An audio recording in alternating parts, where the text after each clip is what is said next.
شريك له ونشهد أن سيدنا ومولانا وحبيبنا وشفيعنا محمدا عبده ورسوله. أما بعد فأعوذ بالله من الشيطان الرجيم. بسم الله الرحمن الرحيم. شهر رمضان الذي أنزل فيه القرآن هدى للناس وبينات من الهدى والفرقان. وقال النبي صلى الله تعالى عليه وسلم: من صام رمضان إيمانا واحتسابا غفر له ما تقدم من ذنبه، أو كما قال صلى الله تعالى عليه وسلم. سبحان ربك رب العزة عما يصفون وسلام على المرسلين والحمد لله رب العالمين. قابل احترام معزز عزیز بزرگوں، دوستوں اور بھائیوں، آج رمضان المبارک کا یہ تیسرا جمعہ ہے، اور تیسرے جمعے میں ویسے تو قرآن مجید تو سارے سال ہماری زندگی کے ساتھ اس کا تعلق ہے. قرآن کا تعلق رمضان کے ساتھ بہت گہرا تعلق ہے.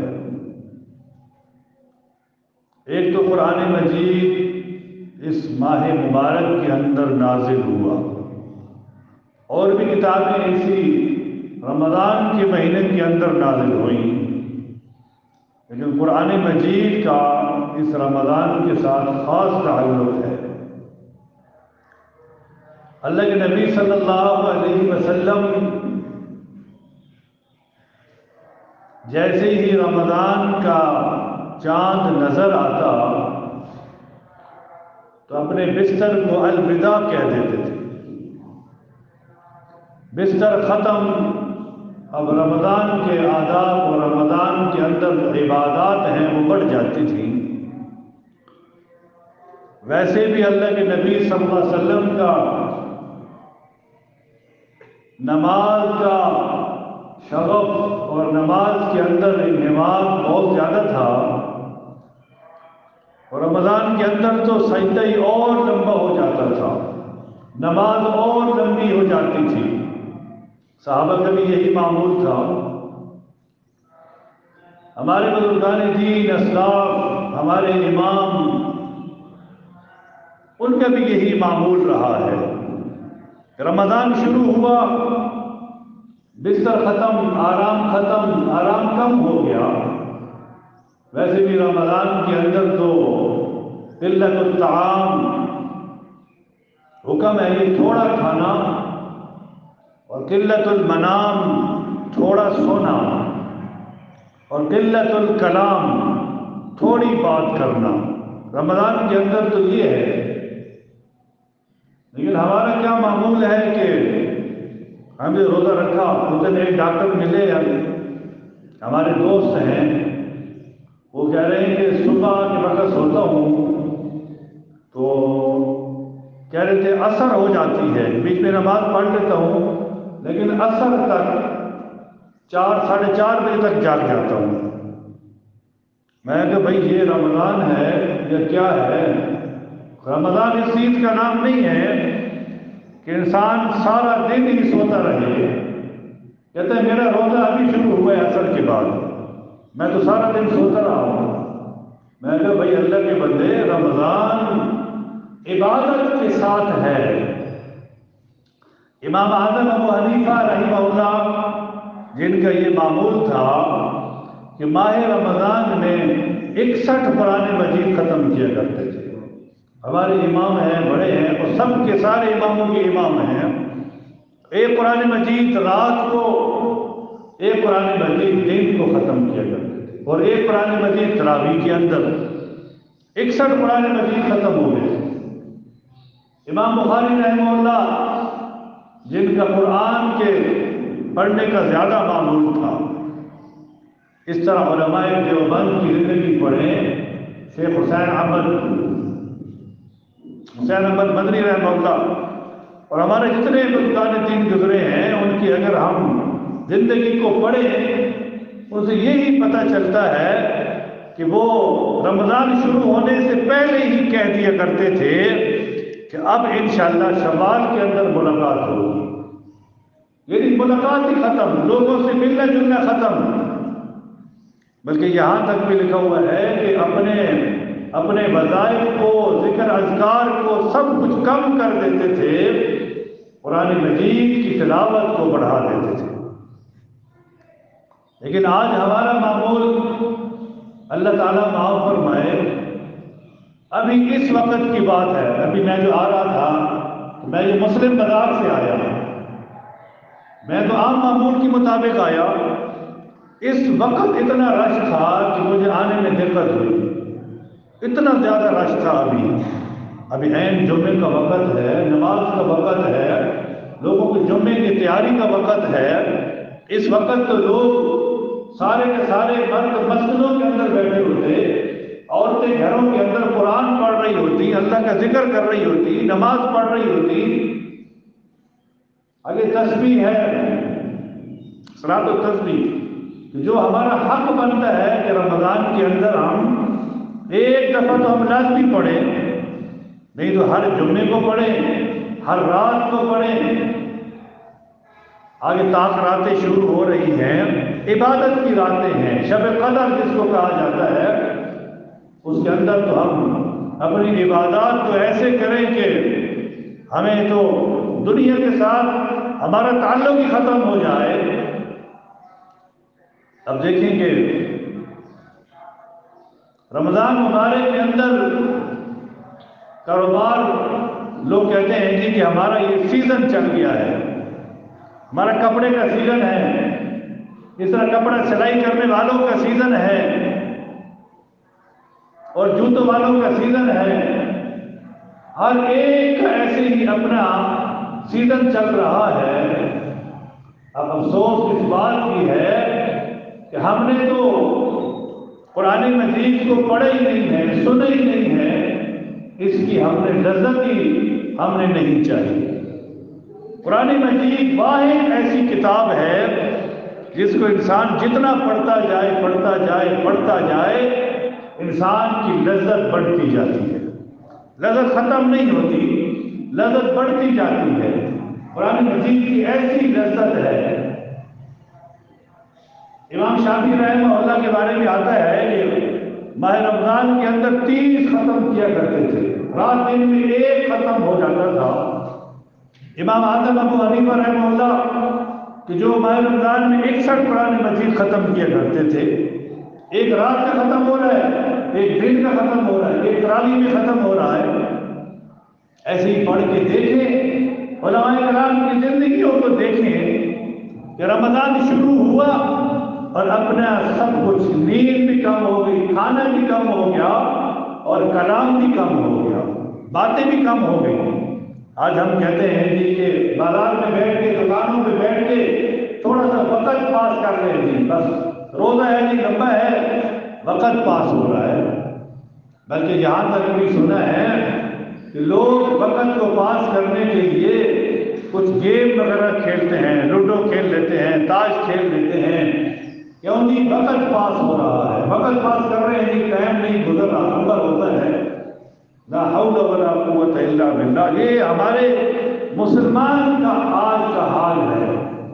وہ بھی ایک دور تھا کہ اس وقت کا مجوسی غیر مسلم ہے اور وہ بھی روزہ دار کا اہتمام کیا کرتا تھا۔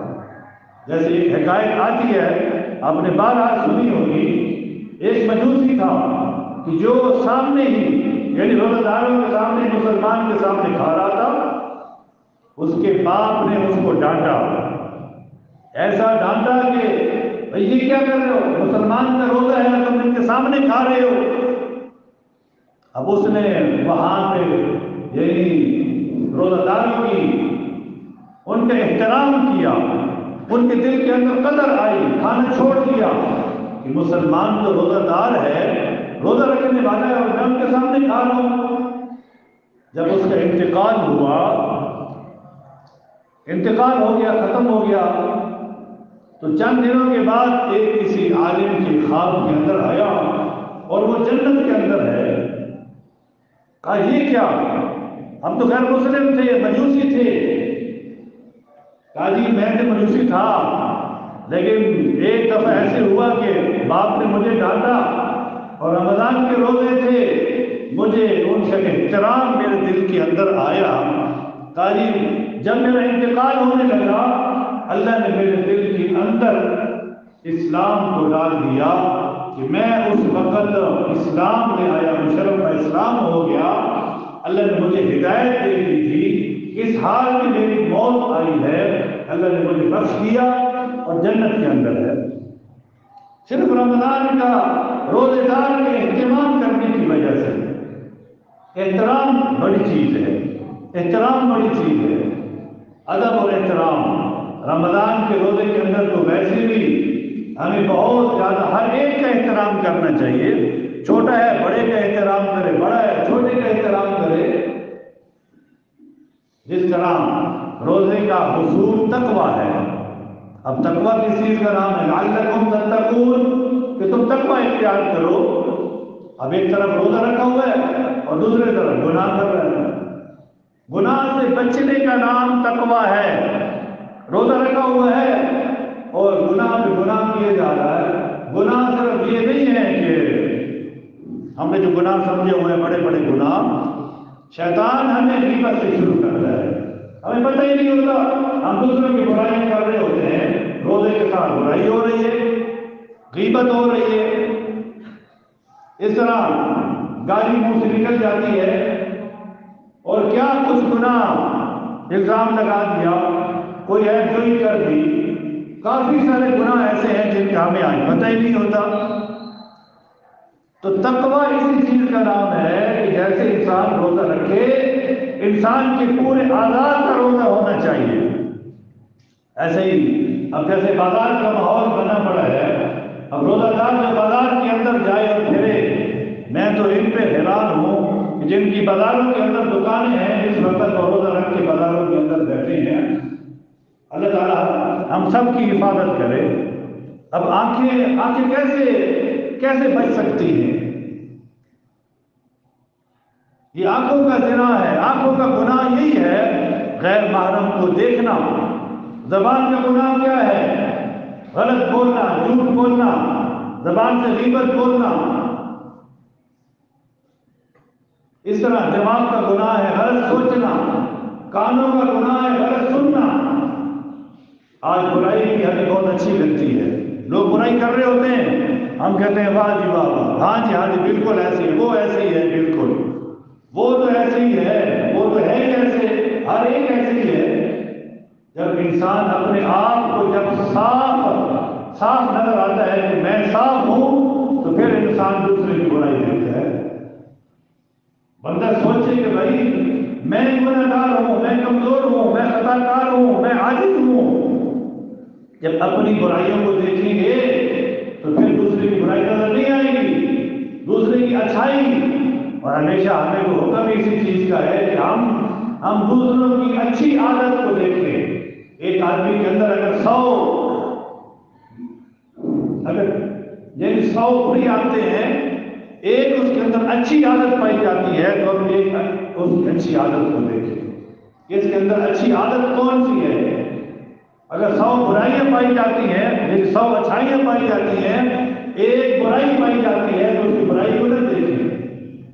تو یہ اچھی عادات کو دیکھنا چاہیے، اس کے اندر اچھی عادت کون سی ہے وہ دیں۔ اسی طرح رمضان کے مہینے کے اندر صبح سحری کے وقت اٹھنا، حدیث کے اندر آتا ہے کہ جب صبح سحری کے وقت ہوتا ہے تو آواز آتی ہے کہ اے ابن آدم اٹھ جا، اٹھ جا، کھڑا ہو جا۔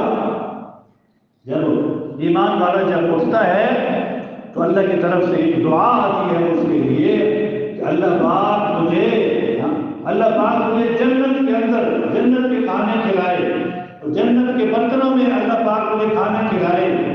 بہت سارے دعائیں لکھی ہوئی حدیث کے اندر، لمبی پھر انسان اٹھتا ہے، کپڑے پہنتا ہے، اوپر سے دعا آتی ہے کہ اللہ پاک مجھے جنت کا لباس پہنائے۔ جب انسان نماز کے اندر کھڑا ہوتا ہے صبح تہجد میں، اللہ پاک ہم سب کو توفیق دے، اللہ کے سامنے کھڑا ہوتا ہے، آسمان سے التجا آتی ہے کہ اللہ پاک تیری قبر کو منور کر دے، تو نے اپنے آپ کو روشن کیا، اللہ پاک تیری قبر کو روشن کر دے۔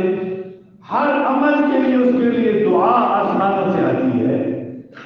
ایسے ہی حکم یہی ہے، آپ علیہ السلام کی حدیث مبارکہ ہے کہ سحری آخری وقت میں کھانی چاہیے، نہیں جب وقت ختم ہو رہا ہو اس سے پہلے 10 منٹ 15 منٹ 20 منٹ پہلے، لیکن افطار کا یہ حکم ہے کہ افطار جلدی کرنا چاہیے، جیسے ہی وقت ہو جائے فوری طور پر افطار کر لیا کرے۔ اور اس طرح یہ رمضان کا مہینہ ابھی یہ اعتکاف آگے شروع ہو رہا ہے، کسی ہفتے کے دوران میں شروع ہوگا، تو اللہ پاک ہم سب کو توفیق دے رہے ہیں۔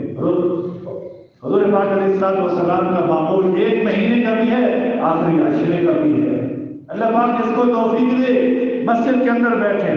مسجد کے اندر بیٹھنا خیر سے خالی نہیں ہے بھائی۔ انسان کتنا 11 مہینے انسان کیا کچھ کرتا ہے، ہم سارے گنہگار ہیں، کمزور ہیں۔ ایک تو ہم استغفار کو بڑھا دیں، چاہے معتکف ہے یا چاہے معتکف نہیں ہے، استغفار کی کثرت کریں بھائی، گناہوں کی اپنی معافی مانگیں۔ یہ جو عشرہ چل رہا ہے یہ ہماری مغفرت کا عشرہ ہے، اور حدیث کے اندر آتا ہے جس نے رمضان کا مہینہ پایا اور اپنی مغفرت نہ کرائی بدبخت ہے وہ انسان۔ ہماری زندگی کے اندر اگر رمضان آ گیا تو ہم خوش قسمت ہیں کہ اللہ سے اپنی مغفرت کروائیں، بخشش کروائیں، یا اللہ مجھے معاف کر دے، میرے گناہوں کو معاف کر دے۔